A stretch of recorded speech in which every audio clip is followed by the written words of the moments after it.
so very much for being here, sharing your poem. We move on to Natalie Slaughter. Natalie Slaughter, you're there. Yes, was born and raised in Waco, Texas.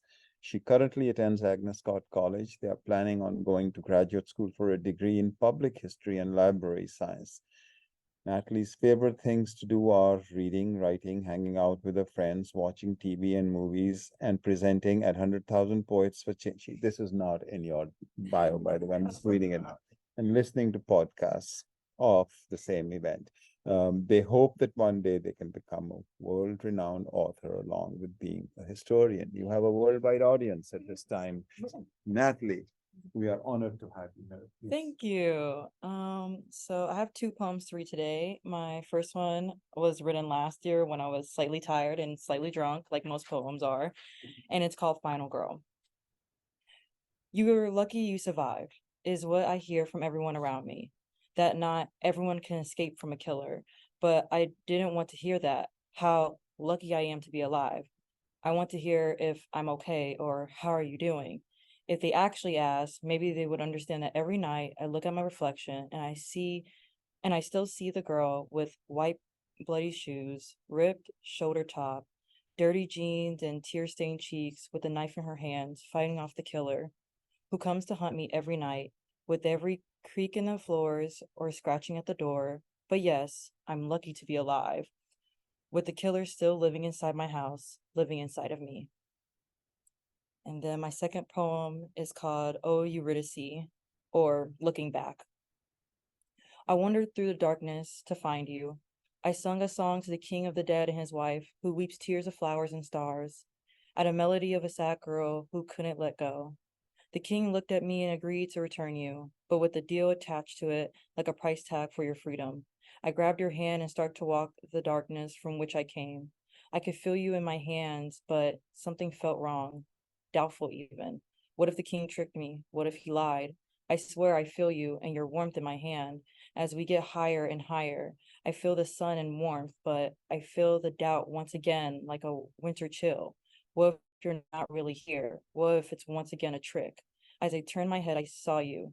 You were small and shocked, sad, angry, scared, abandoned, and then left your lips as you disappeared once again into the darkness, leaving me here alone, just as scared as you, in the sun and warmth, with the deal in my hand, playing in my head, playing again and again, saying, don't look back. Thank you.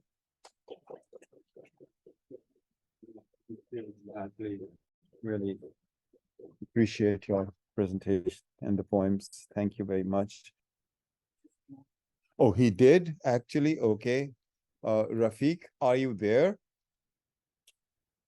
Hey, hi, I'm sorry I'm late. I was finding the link. I couldn't find it. Well, we just ended. Thank you very much. I'll see you next year. Okay, very good. I'm glad I'm here. Not at all. You better stay there. Don't go anywhere, please. I read out your sort of bio already, and I made all the jokes I could at that time. So this is the time for your reading. Go ahead and, present your poems. Really appreciate that you're there. Okay, very good. I'm sorry I'm late, but better late than never. I'm going to read at least two poems of my translations of Iqbal, a work in progress. And the first one is Two Stars, Dos Sitare. As two stars approached each other, one said, if we could stay, only could stop whirling. If the sky were kinder, we'd shine together. But this desire of two bears longing in itself. Stars are fated to revolve in orbits ordained. Together is a dream, separation the law. I'm working on this manuscript for many years, and I think it's coming together now. This is my year. So here's goes. It's the next one is Haqiqat-e-Husn. I have retitled it as fiction. And why didn't you make me eternal? Beauty asked God one day, who replied, The world's fiction is carved from nothingness. In changing colors you were born. True beauty is ephemeral. The moon overheard this dialogue, beamed it to the morning star who woke the dawn, whispering sky's secret to the dewdrop, earth's guardian. Dew drenched the rose petals, and spring left the garden weeping. One more, while I can squeeze it in.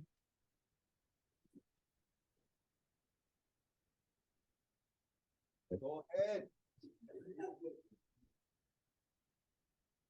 Okay, my bio would be a good poem by itself. Rafiq Kathwari is the first non-Irish recipient of the Patrick Kavanagh Poetry Award, having obtained an MFA in creative writing from Columbia University and an MA in political and social science from the New School. His latest collection of poems is My Mother's Scribe. Rafiq, who is now working on 99 versions of Iqbal, 1877-1938, to echo the 99 names of Allah, divides his time between New York, Dublin, and Kashmir, where he was born a Scorpio at midnight. Thank you very much. Better late than never. Good to see you, Adiba, Shadab, whoever else I know or don't know. Lovely. Vakas, you're looking great. Fantastic. You forgot your lipstick, but that's all right. Why don't we get to see you? I mean, why this picture? Outdated picture of maybe 10 years ago or 20. Because, you know, you get to see, oh my God. Start my video. Here you go. You get to see me now. Okay, Maybe let's it'll come up. I Okay. have, here we go. Look at him. Will you look at him, please? There you are. It's so good to see you. Really. I'm sorry I'm late. I was just struggling with finding the link and I finally found it. Yeah, some people, they say, can read even a cash memo as a poem. And I think you would qualify because you read your bio as a poem, which is fantastic. Thank you very much. I'm glad I'm here. Good to see some familiar faces, especially the beautiful ones, Adiba and Shadab. So what more do I want? Poems in themselves. Yeah, it's lovely to see you, and I'm so happy, so honored that you. I'm glad that I could squeeze in at the last moment. Thank you so much. Nothing lost. Excellent. Thank you so much. All the best. And again, we move on now to the next and the final reader. Natalie Villacorta is here. Villacorta is here. Natalie Villacorta is a Filipina American writer from McLean, Virginia. She is an assistant professor of English and creative writing at Agnes Scott College, as well as the director of the Center for Speaking and Writing. And please, Natalie, we are very glad to have you here. Okay, well, I'm honored to be the final reader today. I'm going to read, depending on how much time, I think I might have more than 6 minutes since I'm the last person, but I was planning to read 2 poems from 2 of my friends and former classmates at the University of Cincinnati, who were in my graduate program with me. So 2 poems from each of their works, a chapbook and a book of poems that just were published. So this is my way to try to shout out some of my friends' poetry. And if you like it, urge you guys to get the books themselves. So I'm going to start with 2 poems from Lisa Lowe's chapbook, Crown for the Girl Inside. Okay, so this first poem is called White Spaces. All day, I move from one white space to another. Today, ranked from whitest to least white, my classroom as a teacher, my classroom as a student, my apartment, Kung Fu tea. Yesterday, the library, Target, Kroger, my apartment. In my duplex, I sleep beside a white person, and 2 more are below me. The party I attended last weekend was a white space. I promised myself to say white more, even when it discomforts me.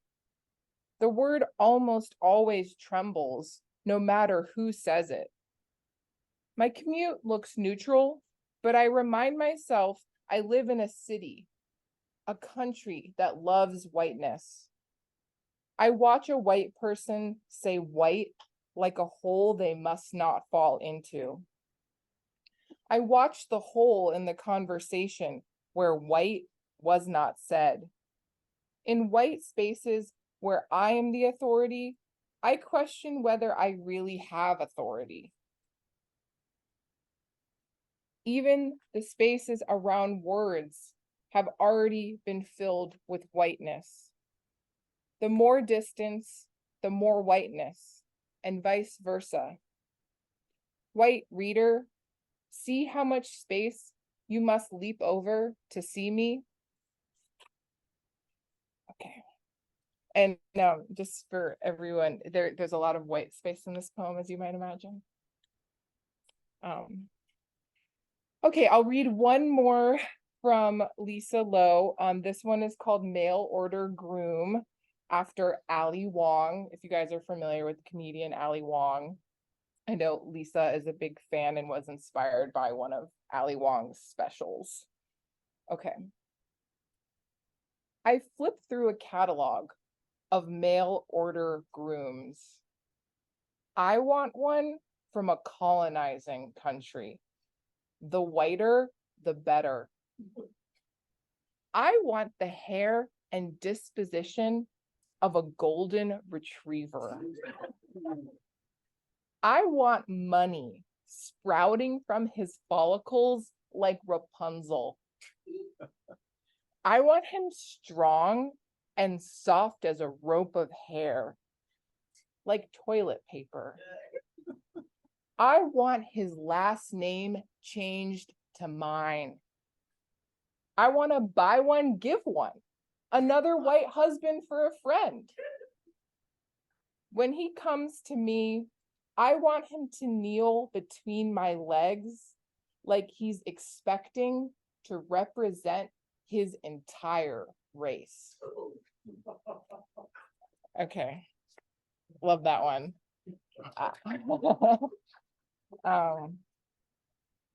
Okay, and then 2 poems to finish out from my friend and former classmate Taylor Bias.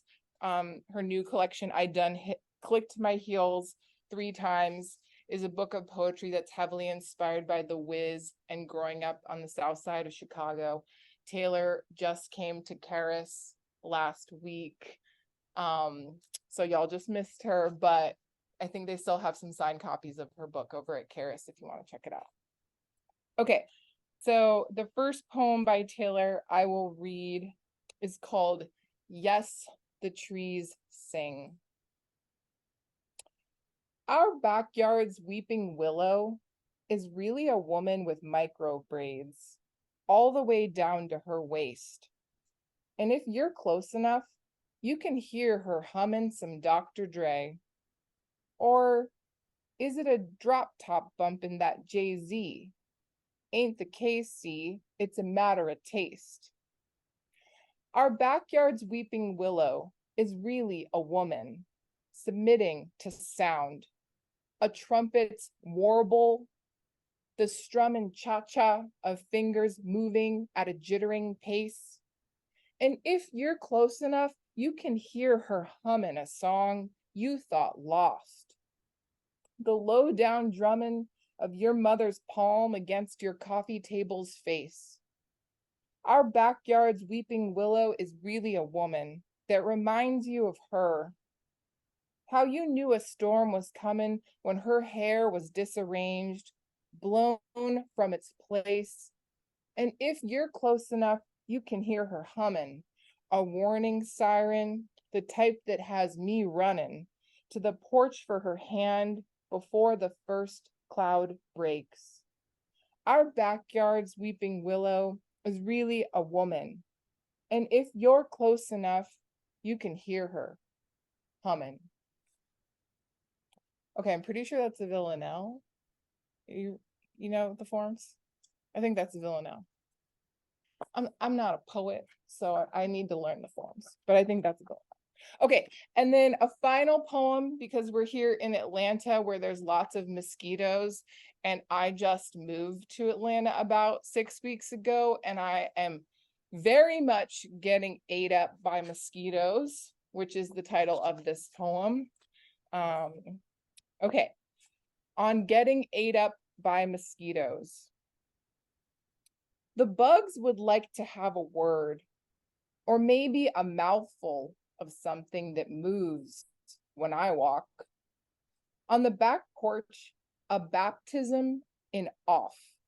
One continuous spray in the sign of the cross, as holy as the soap grandma exercises the mouth with.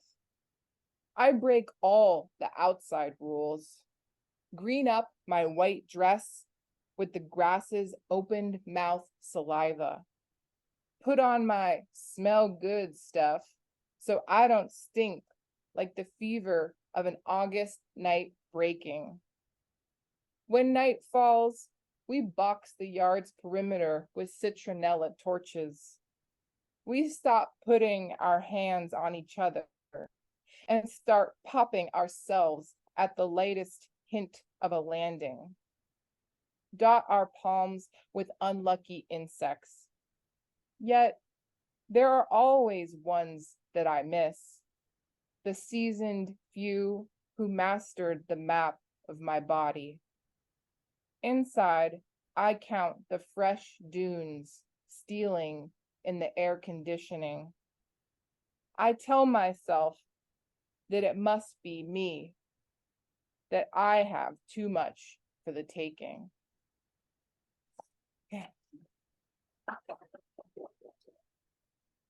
Okay, Lisa Lowe and Taylor Bias, check them out. Thank you so much. Thank you. Thank you so much, Natalie. Really appreciate your being there, reading these poems, introducing two new poets to us, and there we are. But I also want to say that get ready, you and everyone else. I recently read an article in the New York Times. The mosquitoes are winning their war against the battle against the human beings. They're growing again. Yes, and they're growing again in great numbers. So they will be creating those dunes that you mentioned, many more times in many more places on our bodies. That is, there we are. Thank you very much. And now, in evocation of W.B. Yeats's poem, I had started to end this session by saying, okay, I didn't know that you would be there, or Rafiq would be there for that matter. So this is the second closing instead of the second coming. So thank you very much, all of you who are here, and all of you who are still with us on Zoom. The stamina is greatly appreciated, and also your interest in poetry is greatly appreciated. Until next year, God be with you. Farewell. Thank you very much.